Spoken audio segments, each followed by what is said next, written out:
Hello and welcome everyone, colleagues, friends, journalists from all over the world, mostly from Southeast Asia. Welcome to another sessions on the Rainforest Journalism Fund Convening 2021. This is the session where we going to deep dive into the investigative reporting methods on deforestation and environmental issues in the region. I see that we still have people coming in. While we wait, I think it's good if I just give you a little bit of introduction on the format and the theme of tonight's discussion. We're going to do this in 2 sessions. So we're going to start with tonight or this morning, depending on where you are. Today we're going to hear from 3 different speakers from 3 different countries in Southeast Asia. We already have the attendance here, and they are ready to give their insight. There are Bagja Hidayat from Indonesia, from Tempo, Ian Yi from Environmental Reporting Collective from Asia, and also Karol Ilagan from the Philippine Center for Investigative Center. They will each give 15 to 20 minutes presentation, but don't worry if you have questions on their methods or any part that you like to focus on. We're going to have another session tomorrow, the same time, 7 p.m. Jakarta time, to dig deeper. And you can ask all the questions you want tonight, and I will save it and I will frame the questions so all of you can get a proper answer, proper discussion tomorrow. We did this methods or scheme because we believe the screen time that you already have in this pandemic time is quite extensive. So 1 hour or 1 hour 15 minutes discussion, I think it's enough for your attention span. And if you if you have burning questions, I think it's good to start a fresh discussion tomorrow, where we're going to have a more interactive sessions with the speakers. And if you are not familiar with the language, English language, you can always use the interpreter feature on your bottom right part of your screen. There's an interpretation button. You just click on that, and we provide Indonesian translation for those of you from Indonesia. So the theme tonight is about investigating environmental stories. And as I said, we already have 3 distinguished speakers with us. Let me just briefly introduce their CV or their background for all of you. Let's start with Ms. Karol Ilagan. She's the senior editor from PCIJ, the Philippine Center for Investigative Journalism, PCIJ. She's a long friend of mine as well. And we've been involved in several stories together as part of ICIJ. We did the Panama Papers together, and she also part of the team that done a lot of groundbreaking stories in the Philippines. As you know, PCIJ is one of the leading newsroom for investigative journalism in the region. Karol will start tonight's discussion with her insight on how she investigates environmental issues in the Philippines. And then we have Bagja Hidayat working for Tempo. I also shared the newsroom with him for some years. He's a great colleague of mine. He's now the executive editor for Tempo magazine. And conveniently, he is also a graduate from the Faculty of Forestry in Bogor University, IPB University in Indonesia. So he is lucky enough to pursue his dream job and also got the right education for that. Bagja also graduated in 2018 with a master's degree in business management. Last but not least is Ian Yi, also a great colleague of mine. Ian is a journalist, editor, and producer, co-founder of The Fort, an investigative and impact journalism team that tackles social injustice through compelling multimedia documentaries and creative public action campaigns. Now he's also the executive director of ERC, Environmental Reporting Collective. This is a collaborative newsroom that I'm also privileged to be part of. And he has extensive experience in managing newsrooms and now preparing the second project for ERC. Okay, so let's not delay any further. You know the team. We're going to get some insight from these three distinguished journalists. You have 15 or maybe 20 minutes each for each speakers. And let us hear first from Karol. The floor is yours. Thank you very much, Wahyu. Let me just share my screen. All right. Good day, everyone. I hope you're all well. Again, my name is Karol Ilagan from the Philippine Center for Investigative Journalism, and I'm very happy and honored to be part of this panel. I look forward to learning from my co-panelists and also from our discussion tomorrow. So in the next 15 minutes or so, I'll be sharing some lessons from the from our experience at PCIJ working on environment investigations, and at the same time with my very recent experience with the Rainforest Investigations Network with the Pulitzer Center, primarily on doing collaborations. So I guess I'd like to preface my presentation with this quote, looking at how news stories are emblematic of the way we live. So in a way, we live downstream and experience the many things that affect our surroundings. And as reporters, of course, we need to understand what is happening upstream, establishing downstream effects and linking these to upstream causes is a large part of environmental research. So I thought this is very helpful to kind of set the foundation whenever we do environment stories, or in particular environment investigations. Actually look at this literally in a sense, downstream, if we're talking, for instance, of polluted river, for instance, which is one of my case studies or one of the stories that I'll be talking about this evening. But at the same time, we can also talk about how a community is being affected by let's say a particular industry like mining or palm oil plantations in particular. So I think for the most part, whenever we do environment stories, this is kind of the problem that we're trying to solve, in a sense, how to connect downstream effects to upstream causes. So I'll be sharing our experience from working on, this is a recent story that we did with PCIJ. Hold on.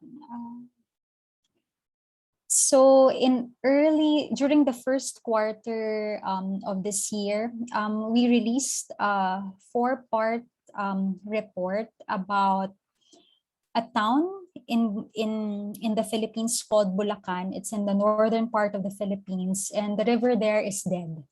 So in this story, basically we tried to tell a story about how this particular river has been biologically dead since 1989, and the importance of that river as a major tributary in the Manila Bay. So it's an important water system. So that story tackled one of the businesses that is responsible for the pollution of the river. And it is a chicken dressing and rendering plant that is operating in the town. So I'll be sharing some of the major findings from this investigation, and at the same time, some reporting tips. So basically what we found out is that the poultry processing plants in this particular town in Marilao have been dumping untreated or undertreated wastewater into the river. To illustrate this problem, and this happened, of course, pre-pandemic, so our team was still able to do field work and actually really go to the river and take pictures and take videos. At the same time, we collected water samples from the waste pipes of these plants, and we had them tested as well. So laboratory tests show that they failed to meet water quality standards here in the Philippines. Now, of course, apart from exposing or illustrating the problem, we went on to discuss the loopholes or the problems in the system. And in particular, we learned that, of course, in theory, or of course, in any wherever we live, of course, it's we are not supposed to pollute the river. But the problem here, in particular, in this particular case, is that our laws orders plants like this chicken, poultry dressing and rendering plant to pay discharge fees based on the volume of wastewater and pollutants that they release into the water bodies. So this system is kind of abused because a self-monitoring mechanism is in place. So it allows the polluters to report unreliable laboratory results. So this is the reason why we had to do our own test to be able to illustrate not only the problem, but also the loophole or the problems in the system in terms of monitoring operations by this particular business. So some reporting tips from working on this story. I just mentioned this. Of course, apart from exposing the problem, is also tracking accountability. So who's responsible? Usually for these kinds of stories, the culprits are pretty obvious. So in this case, the poultry company. But at the same time, we found out that in the course of the investigation and understanding the process, agencies themselves are kind of enabling and facilitating the problem because of all of these loopholes and problems in monitoring. And as I've mentioned also, beyond establishing paper and people trail, of course, if necessary, consider doing independent testing also. And of course, very important in any type of investigation is following the money. In particular, we find that it's helpful to look at the money frame as well, the costs of action or inaction. And at the same time, when discussing environment impact or how communities are affected, one thing that I've learned also is we use that term often, communities or indigenous communities in particular, but understanding that it's not a monolithic entity. So we can think about gender and generation, because environmental problems, of course, will affect, say, for example, men and women in different ways. Young and old are, of course, tends to be more vulnerable than middle-aged people. So by looking at different audiences, we will be able to get a richer understanding of the problem. And this way, we're able to look at more story ideas and also new angles. And finally, of course, we've been hearing about this solutions-based journalism, solutions journalism. And of course, this is very timely because the IPCC report was just released. I'm sure most of you have read about it, and it's quite alarming. But at the same time, part of telling the full picture also is talking about if there are solutions that are working. So that's something that we might want to look into as well. And then moving on, I'll be sharing some lessons on collaboration also. So this is more from our experience. Well, in general, doing collaborations with ICIJ and more recently with the Rainforest Investigations Network of the Pulitzer Center. So basically just three key lessons. I think for the most part when doing collaborations, the main question really is finding a common ground, that link or that connect between two countries or between two news partners or two journalists that are covering different areas, for instance. So using the contracting lens, tracking the supply chain, and again, following the money. So in terms of using the contracting lens, it sounds very technical, but really looking at environment stories as stories about contracts, because we know that most of the land is actually owned by government. So governments enter into contracts with private entities and individuals for resource exploitation or land use conversion. So what I like about this when you look at NY stories as stories about contracts is because we get to learn about the process. And understanding the process is key in any kind of investigation because that's how we're able to figure out. So this is supposed to be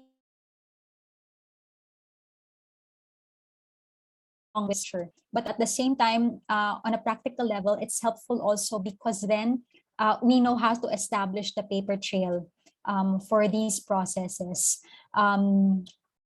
So, and of course, as this is essential to understand, in particular, drivers of deforestation and also monitoring environmental impacts. So, when we understand the process and the paper trail, some of the basic data or documents that we need to get ourselves familiar with are information on ownership,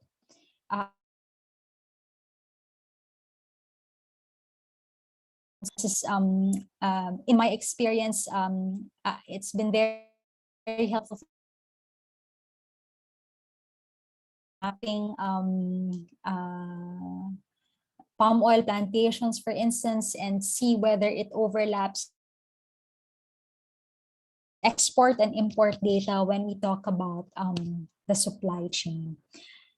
So for instance, just wanted to share this particular story about a mining company in the Philippines. And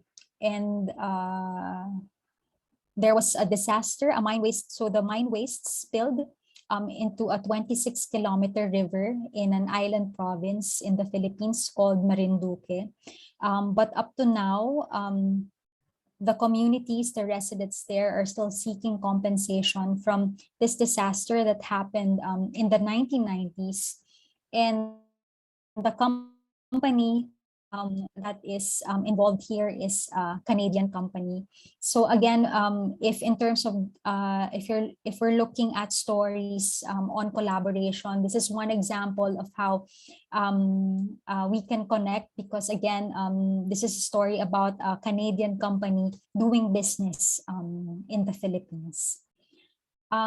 Second, on tracking the supply chain, it's important to understand how the trade of commodities is driving deforestation worldwide because it opens a lot of avenues for a collaboration. So in particular, and I'm sure a lot of you are familiar with this, if not have also written stories about this, especially when we talk about countries in Southeast Asia.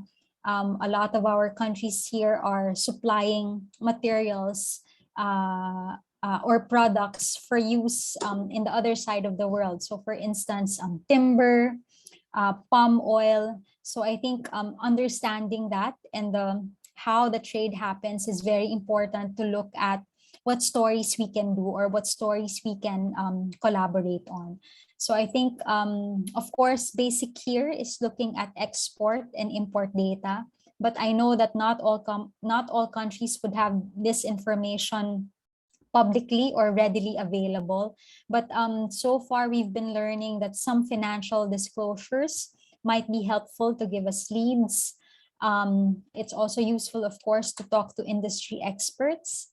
And recently, I've been learning that a lot of NGOs are actually following trucks, barges, and ships. I mean, literally, in order to find out where supplies go. But of course, beyond physically following, there are a lot of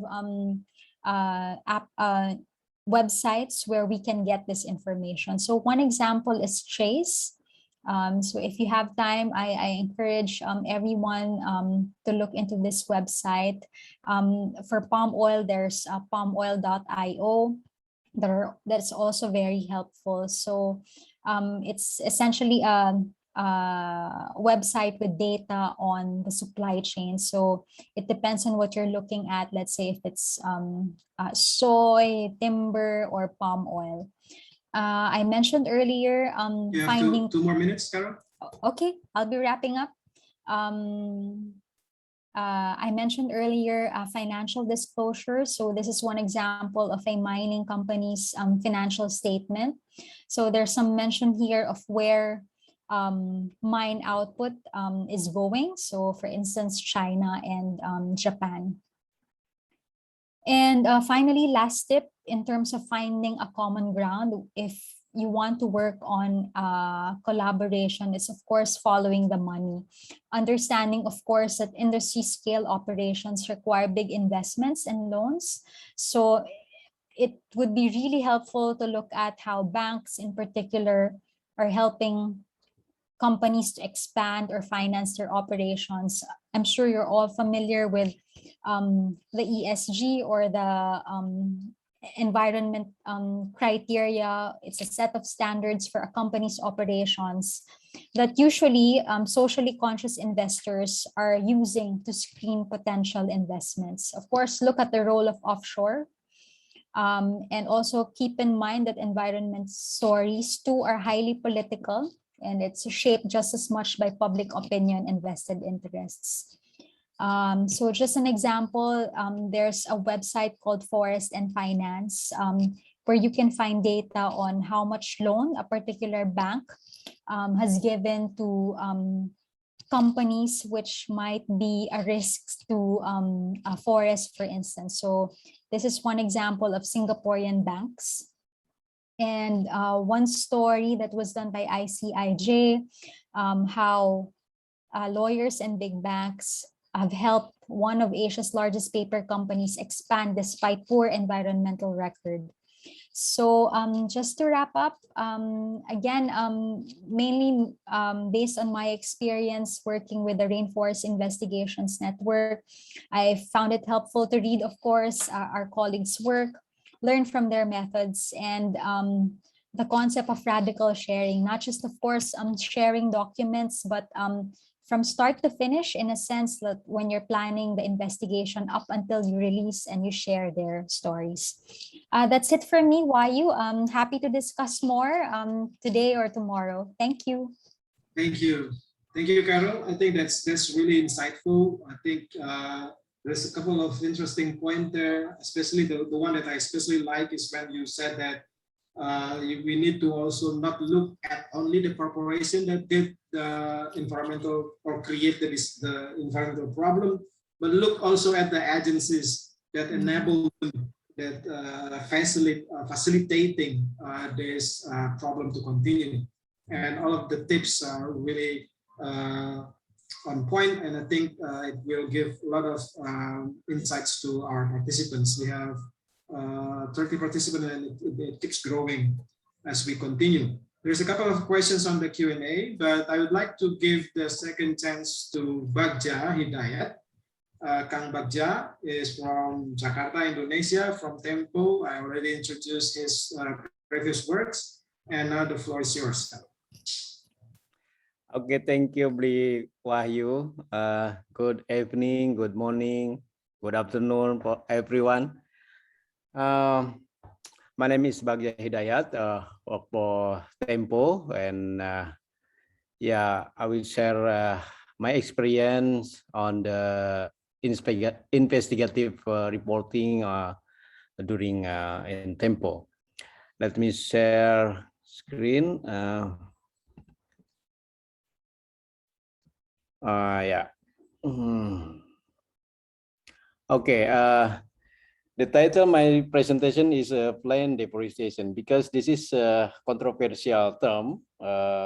If we read the NDC document, newest NDC document for UNFCCC from Indonesia, our government put the planned deforestation as a term of how the government struggling to decrease deforestation until 2030. Yeah, planned and unplanned deforestation, and yeah, this is ironic because our government will struggling to decrease deforestation, but they still make deforestation by law. Yeah, planned deforestation is deforestation by law. It's in terms of law in Indonesia. Yeah.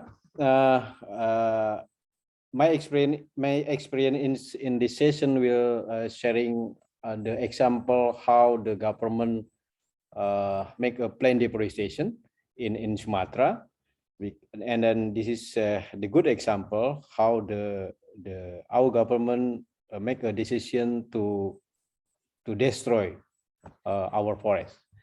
But before that, I will share the investigation in Tempo used to be conventional method, follow the money, mapping the actor, tracking document, reconstruction, or laboratory test. Mapping the actor, this is important thing if you want coverage all problem in Indonesia, because the actor will be connected, have a connection among the actor, because all businessmen in Indonesia used to be support the politician, so for doing their business, and then so that is the map of the actor in Indonesia is relate to the politician actor. The example our coverage is will show us to how the politician and how the businessman is collaborate to destroy forest in Indonesia. Yeah, in this session I will share how the method of investigation by Tempo is mapping the actor and tracking document. This publication is published last year, August last year, in Hutan Harapan. Hutan Harapan is it means Forest Hope in South Sumatra and Jambi. And when we publish the English edition, the title is Road of Destruction, because the decision of our Ministry of Environment and Forestry gave permit to road mining in reforestation, in restoration forest. This is prohibited by her, but she changed the decision and the law to give permit to coal mining in there. Yeah, the question in this investigation is why our government, Ministry of Forestry, give coal mining road permit in restoration forestry, because this is prohibited if coal mining road in restoration forest. In Indonesia, we have restoration forest in Sumatra and Kalimantan. Restoration forest is restore the forest after destroy by the timber forest in 30 past or 3 decades ago. So the company of restoration is come to Sumatra and Kalimantan to restore the degraded forest in India. In 2020, the so many publication released the permit of our ministry to give coal mining road permit, like from Gatra, Mongabai. So we have a question why government give the permit. So we want to know behind the story of that. And the issue in that years, we have a forest restoration area, coal mining, palm oil concession, plantation forest, and general election in 2019.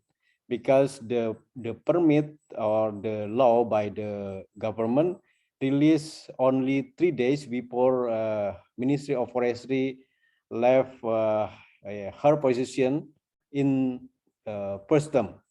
Now she as a ministry and second term in Jokowi's cabinet.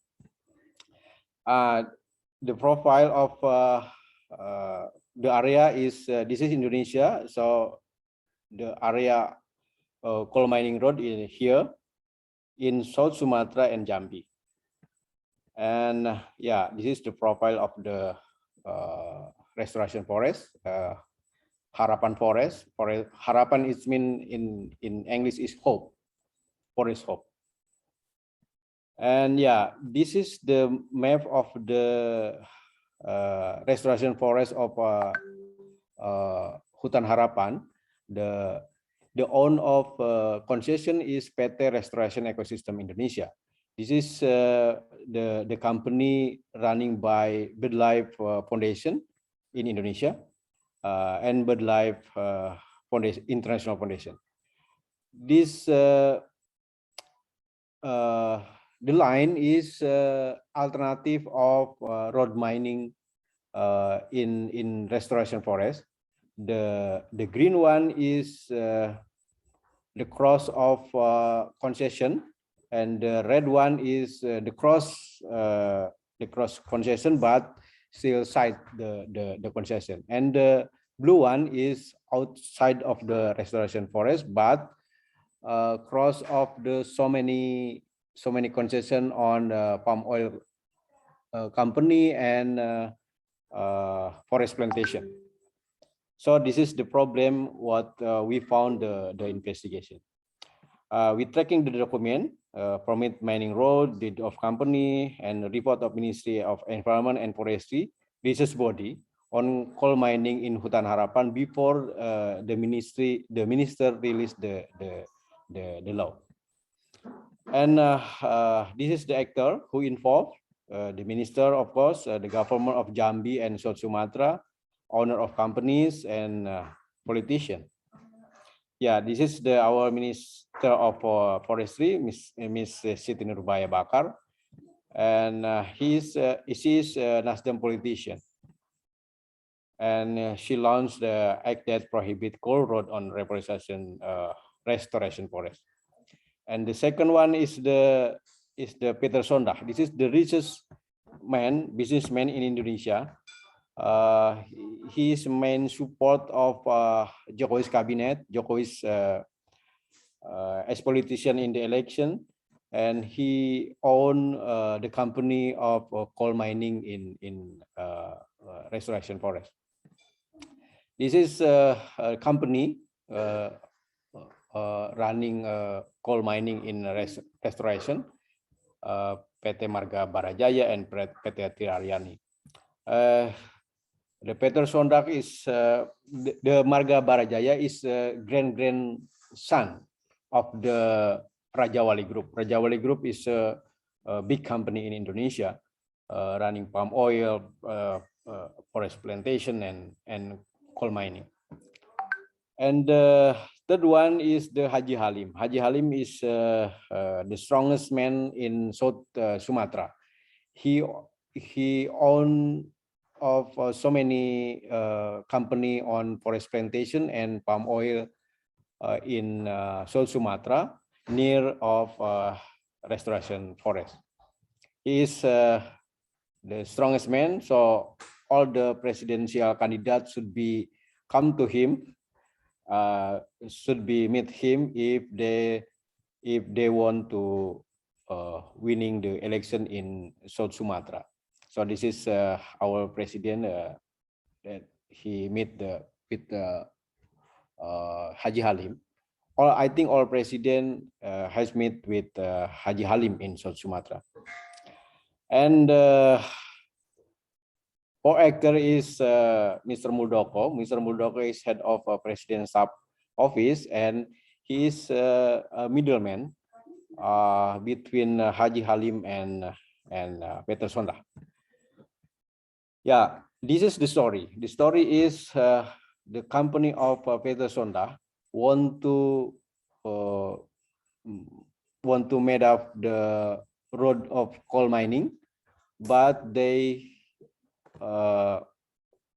in three alternative. This is hard for Mr. Peter Sonda, because if they want to make a road in restoration forest, this is prohibited by minister. And if the outside of restoration forest, this is cross of the Haji Halim concession. So he meet the Haji Halim, but this is not deal, because Haji Halim asked to Peter Sonda share on the company, 30% share on the company. But Peter Sonda didn't agree, and then he sent Mr. Muldoko to discuss or to discuss with Haji Halim, but this is no deal. So the alternative only the mining road should be cross the restoration forest. So Mr. Peter Sonda lobbying to our minister, Mrs. Siti Nurbaya, and this goal, Siti Nurbaya changed the law, and the road mining now is open in restoration forest. This is we call it the depreciation bylaw, because permit by the law by Minister of Forestry and Environment and Forestry. Yeah, this is we calculate and we assess the how many. Yeah, because in Indonesia, if after we mapping the hectare, we should be calculate how much apa kerugian itu, how much loss. Yeah, we calculate in the 26 kilometer road in restoration forest, because the company will cut down the road mining from 113 kilometer to 92 kilometer, and then they cross the restoration forest to 26 kilometer. So this is the secondary forest, yeah. And then we assess the how many wood, how many biodiversity will lose if they make road mining in restoration forest. This is we assess from the wood, the price of wood 1.5 million rupiah per cubic, and times to the how many wood will cut from for the road mining. And if we 3 more minutes. if we assess to biodiversity, which is still larger, and then we assess the 5.5 trillion rupiah if the road mining cross the restoration forest. Yeah, and the update until now, our government, Minister of Environment, does not approve the restoration permit renewal. they only give the permit to a coal mining company. That is, Wahyu, thank you very much. Thank you, Kang Bagja. So that I put the link to the original story that Bagja was talking about Yeah, thank you. in the chat box. So those of you who wants to read the story can read it. There's also an English version for those of you who don't speak Bahasa. I think that's a very interesting story on how paper trail, getting documents about a government project, building road for mine companies crossing a forest can lead to a very colorful story about how businessmen, politicians, and government officials' interests are tangling together and enabling these environmental disasters that in the making. So if you guys have more questions on the methods, I think Kang Bagja will be readily answer that questions that you might have. Those of you who are speaking Bahasa can just type the questions in Indonesian language. But for you who speak English, there's a translation available for you. Thank you, Kang Bagja. And last but not least, let's move on to Ian Yi from ERC in Malaysia, based in Kuala Lumpur, Malaysia. The floor is yours.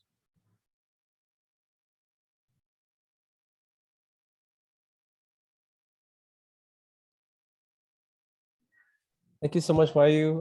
Thank you everybody else for being here. So as mentioned earlier, I am the executive director of the Environmental Reporting Collective, which is basically an organization that promotes collaborative journalism, particularly collaborative investigative journalism on issues about the environment, specifically environmental crimes. So just to give you a bit of a background on what we do, I have to tell you first the story of this little guy. This is a pangolin. Her name is Rainy.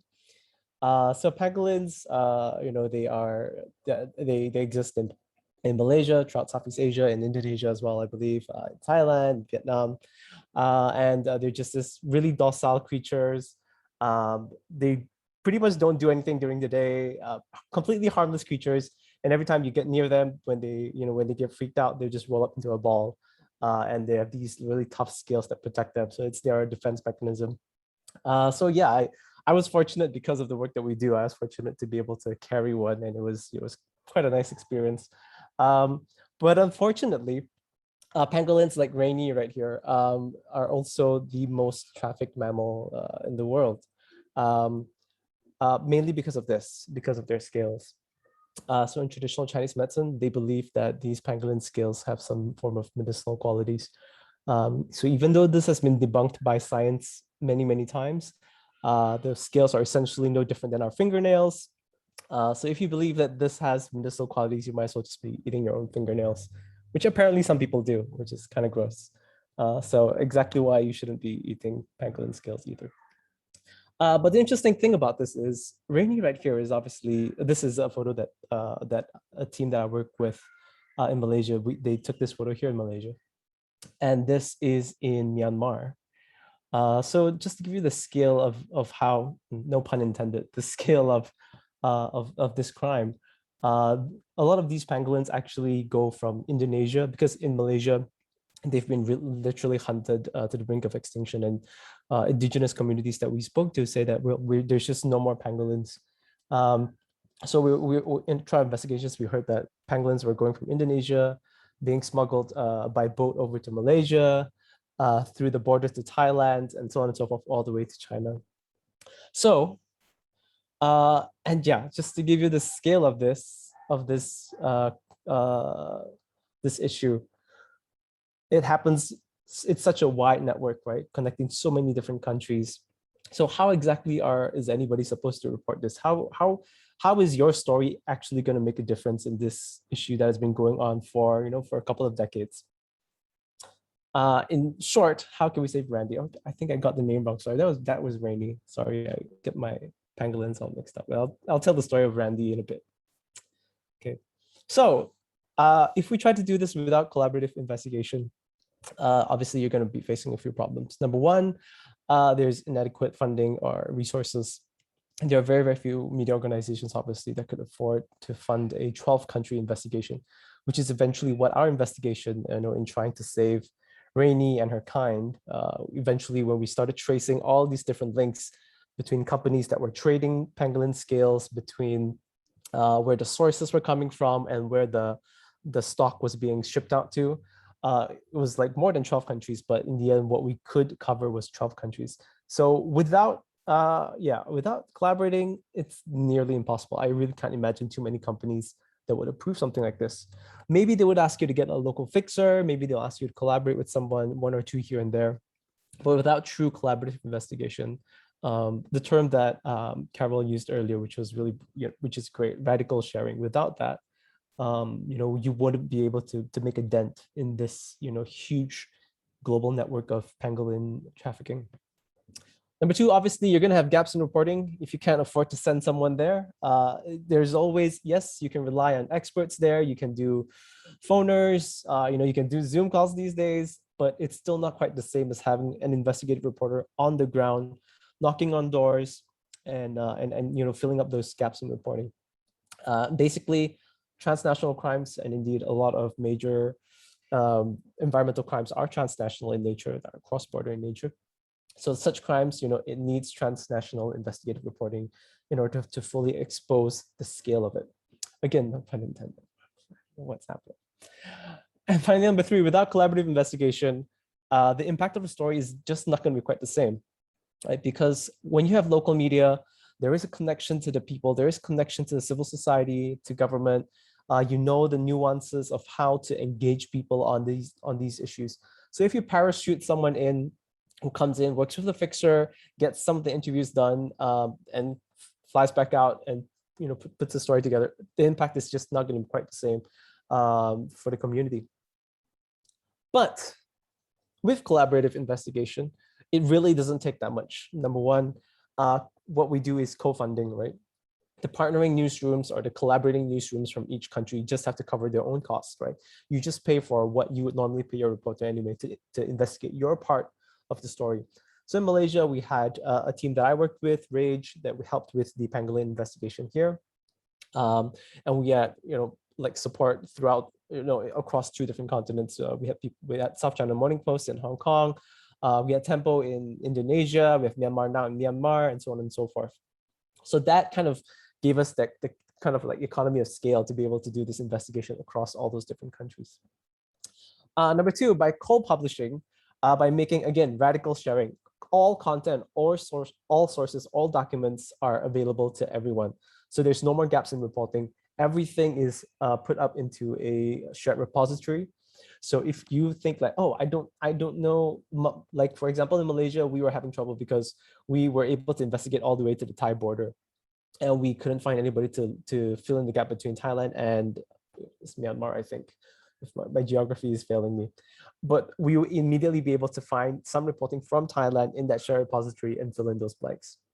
And the great thing about this is you have a wealth of material to adapt for your own local context. It just adds a lot more richness to your story instead of a purely local context. Number three, with collaborative investigation, the impact is much higher because you are telling a global story in a local context. You are telling your local communities that you are involved in this massive issue that has global consequences. And that just has much more impact. And of course, journalists and newsrooms tend to have lots of connections with civil society and even with government friendly parties that are able to work together to work towards solutions. So yeah.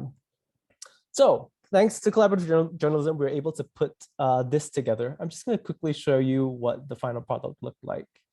Oh, shoot, sorry.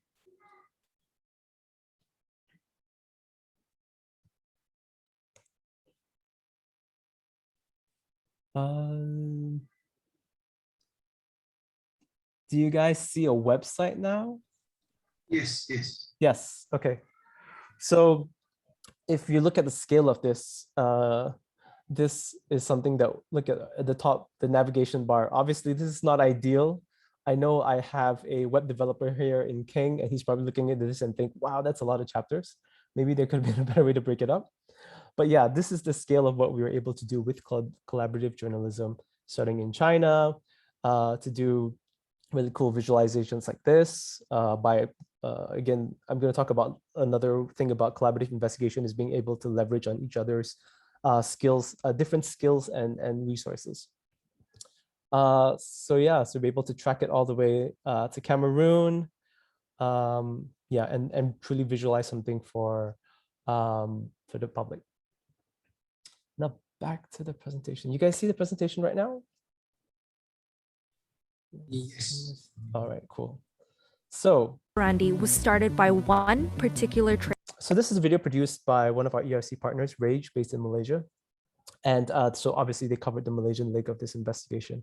And what they were good at, again, we're talking about taking the best of each other's skills, right? They are really, really good at investigative documentaries. So here's what they uncovered in their investigation. trader. Which one would you say is the most active online wildlife trader now? Currently, it's Kojoro Pets. Journalists and netizens have exposed Kajora pets before.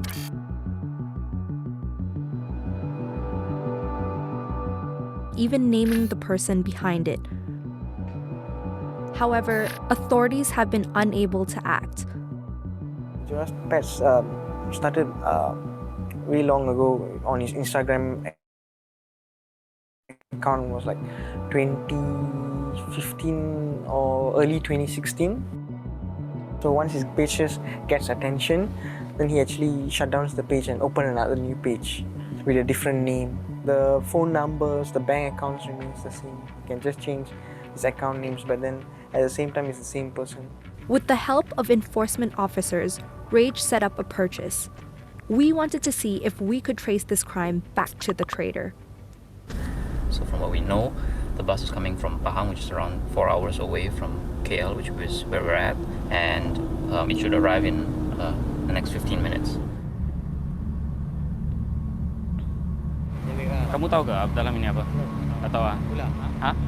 Kalau saya mau hantar barang lain, kamu boleh tolong ah? Kotak macam ni RM20 naik. Murahnya? Ni macam ni hidup ni mahal sikit lah. Berapa? Biasa 30 lah. Tapi setiap hari ada jalan ke macam mana? Hari-hari ada. Okay, I'm gonna stop it right there because I think I'm running out of time. But anyway, so in that box was one of the pangolins that we eventually were able to rescue, whose name we ended up naming Randy. So I think in terms of investigative work, like I was saying, nothing beats having boots on the ground. Nothing beats having an investigative journalist when all other following paper trails and all else fails. Like in this case, it's not that we don't have the paper trails. We know who the perpetrator's name is. We know who the trafficker is, but it's just because of a legal loophole that nothing can be done. So what we, in the end, what we resort to do is to go undercover, to do sting operations like this, to try to kind of get a groundswell of support to maybe potentially create new, change the laws so that this type of operations can be halted. So yeah, in terms of collaborative journalism, it's really easy to get started. The first thing obviously is like what Karol was mentioning earlier, radical sharing. And I know it sounds like a no-brainer to some of us, but to a lot of people, it is quite hard to let go of a scoop, right? To potentially a news organization that is a few hundred miles away. Sometimes you just want to keep that content to yourself and do what you want with it. But as we showed with the pangolin reports with this project, it's actually so much better, so much more powerful when you share and when you work together on it. Number two, share credit. It's always great because editors, newsrooms, they need that attention. They need to be able to, they need some wins along the way, which helps them get more support. So yeah, especially when you win awards, kind of like we did for Pangolin Reports, won a few awards for that. It's always good to let everybody who worked on it to get that kind of to allow them to flex a bit. Number three, share skills. Like I was saying, We had collaborators who are really, really good at web development. In Malaysia, we have people who are really good at video production. And when that all comes together, that's the kind of multimedia package that you see. And number 4, think about impact. Because if we just keep exposing problems, and I think this was mentioned by someone earlier as well, solutions-based journalism, it actually allows the partners to feel like there is some form of forward momentum, and your audiences as well. They don't feel like, okay, this is just another problem. It's just more negativity that I don't need in my life. You want to be able to show as well that, don't worry, there is a solution. And I believe that's just, and even in journalism school, that's what we were always told, right? Don't just write about problems, always make sure that you ask about solutions as well. Okay. And because of that, I will show you a bit of kind of the impact or the positive solution that came out of this project. So there was a bit of a happy ending. Now properly documented and diagnosed as healthy, Raymond is ready to be released back into the wild. Pangolins are nocturnal animals, so they are usually released at night.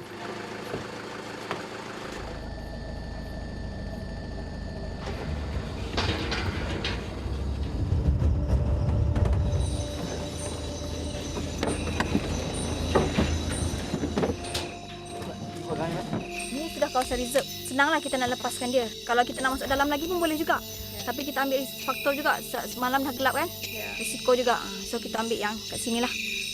Dan satu lagi kita senang nak tengok, dan situ pun ada pokok, biasanya dia boleh panjat. Okay. After at least 2 days in captivity, Raymond doesn't take to freedom as quickly as we'd hope.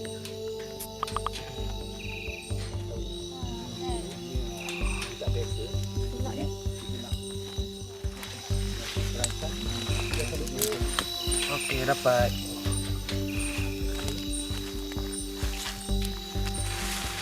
In unfamiliar surroundings, Raymond resorts to his usual defense mechanism, and he stays that way for over 30 minutes.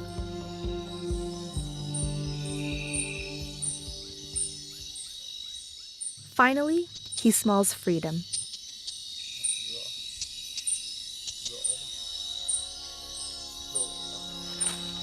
A lot of these animals do not survive the journey. Oops, sorry. Now properly. So yeah, that's kind of like, again, trying to always end on a solutions-based or a positive note.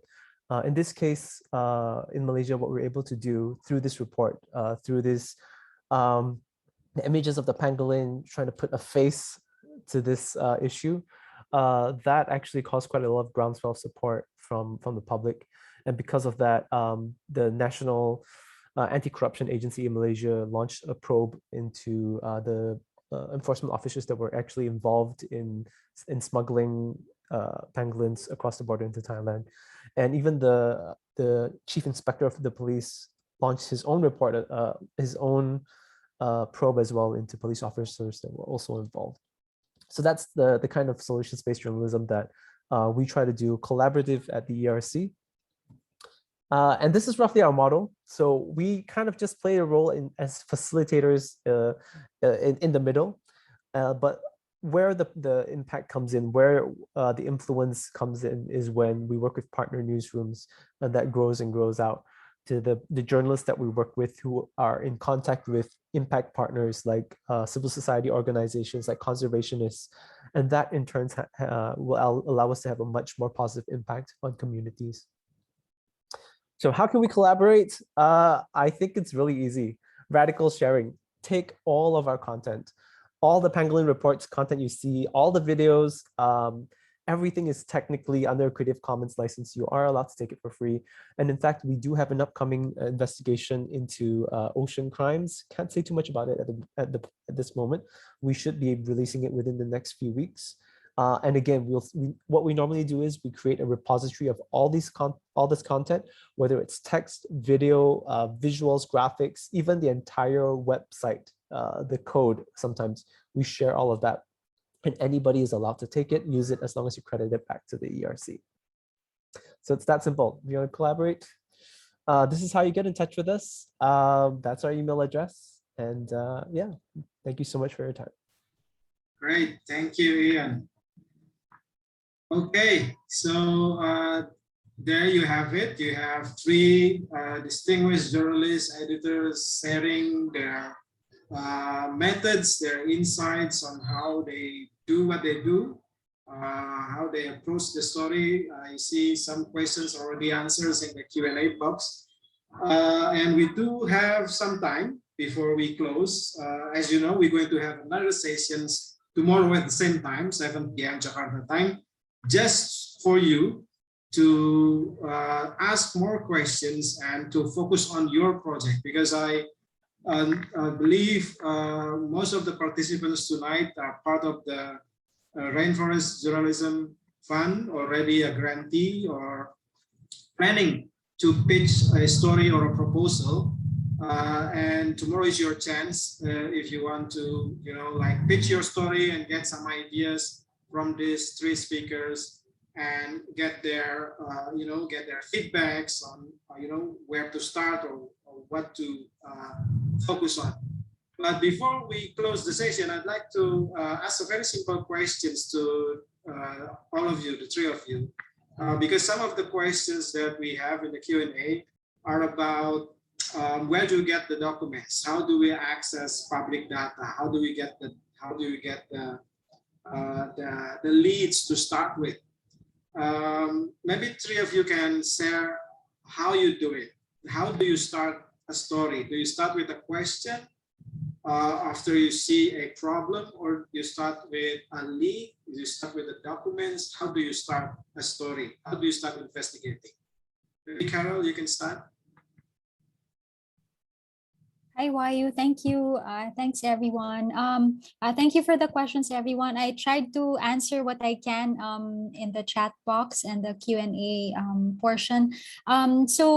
To answer your question, Wahyu, about how do we usually start, really, story leads come from everywhere. I think for the most part, with PCIJ, in my experience, usually it starts with the daily stories that we read about from the news. So oftentimes you read about the same story again and again, and you realize there might be something here that's bigger, that's worth investigating. So I think it's very useful to, of course, I mean, we all know this, to read news on a daily basis. On that note, I would also like to add how beat reporters tend to be, sometimes they are actually the best investigative reporters also, because if you've been on the beat for years, you really know the ins and outs of an office or processes. So they make for good sources also of stories. And if not, they can be really good collaborators also. So apart from that, we do get anonymous emails also. So in my experience, it's always helpful to not ignore those emails, because you never know, because there might be, really something there. So thank you. Great, thank you, Karol. Bagja? Yeah, thank you. Because our story was running in that year, so I contacted the close friend. Yeah, like Wahyu mentioned before, I graduate from Faculty of Forestry. so many my friend in the Ministry of Forestry. I contact him to ask, did you know how the story is in the restoration forest? He sent me the document, the access of how the research body in the Ministry of Forestry assess the road mining, road mining, and the assessment is should be ban of the road mining. So, but the proposal of the research body is rejected by the minister. So the story is running the running from there. And when I contacted to the manager of PT RAGE, Restorasi Indonesia, they get lobbying by the company of mining. So this is the match story when we got the document, and the story in the RAGE is lobbying by the company of coal mining. And when we check to the fields, my colleague Erwan got info that the palm oil owner is the Haji Halim. So he contact him, and because I got info from the RAGE that the Haji Halim is meet with the Mr. Peter Sonda. So Erwan contact the Haji Halim, and Haji Halim is give the more story about this scandal, and then we confirming to the Peter Sonda and the company. And then this is the good example how if we want to know the corruption in the deforestation, this is the process. This is process like this, like the restoration forest in road mining in Jambi and South Sumatra. Yeah. Okay, thank you, Bagja. Ian, your turn. Yeah, we take a slightly different approach because coming from a documentary perspective, one of the main things we look for first is a profile, right? If you're going to tell a video story, you want to have a profile that you can follow. You don't want it to be just paperwork or facts, figures, infographics. It's not going to work really, really well. So what we do is we as well, at least in my team, we call it leaving breadcrumbs everywhere. And I don't know if this is a analogy that's going to work. I think it's like Hansel and Gretel or something, right? Like you drop breadcrumbs and people will follow that to you, right? Wherever you go, whoever you meet, you build trust, you build credibility, and eventually these people will, when there's an issue, they'll come to you first, or if they know someone who's going through something, they'll come to you first. And normally from that, that's a good starting point. You already have a story at the very least, and then you start investigating, and then you start verifying, you start corroborating what this person is saying, and that kind of gives you a direction to get started. So I think it really says something about how important it is as investigative journalists to have that sense of empathy, to have that sense to always be able to connect with your profiles and the people that you're interviewing, and not to just see them as another quote, right? Just another soundbite. When you can build that connection, eventually, the good leads come to you first. It's not that it's a competition, but another thing that we always say is that with investigative work, when people come to you with their story, in many ways they are actually trusting you, not just with the story, they're trusting you with their lives, right? So if you can't build that connection with them, why should they tell you the story? You will lose out on that opportunity, not only to tell the story, but to make a difference and make an impact in that community. So yeah, that's actually a huge part of our role as journalists. Interesting. So 3 very different approaches to how you start the story.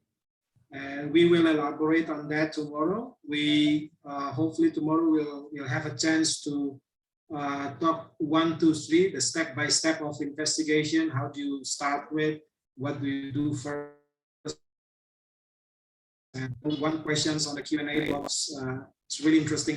When do you decide that you have enough? When do you decide to publish?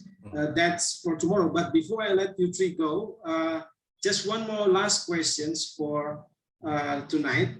If you have a chance, if you have the luxury to choose, what are the most important environmental stories that you'd like to investigate? Karol? Hi.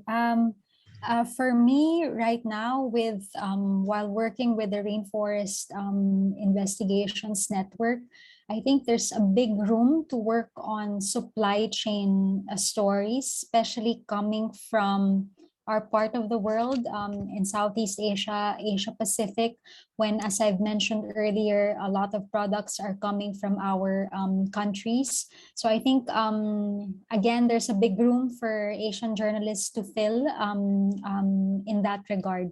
Not only in the reporting, but of course, the importance of the subject.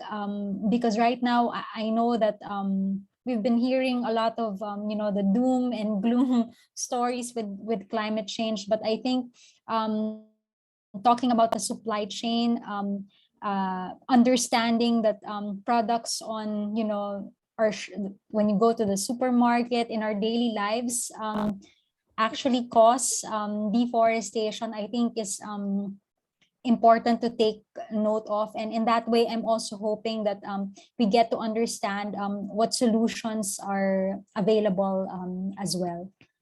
Thank you. Thank you, Karol. Bagja, what is Yeah. your most important stories?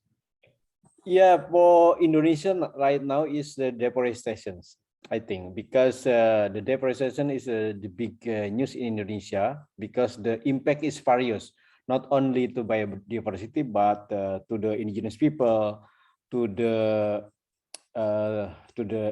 climate change, and so on and so on. And the deforestation should be involving the big actor. I mean, the high profile actor in food estate, in nickel mining, in palm oil, in timber, and so on and so on. This is the big news in Indonesia, because I think the center of corruption right now in Indonesia is coming from the forest. We're looking forward to read stories on deforestation in Indonesia. Yeah. Ian?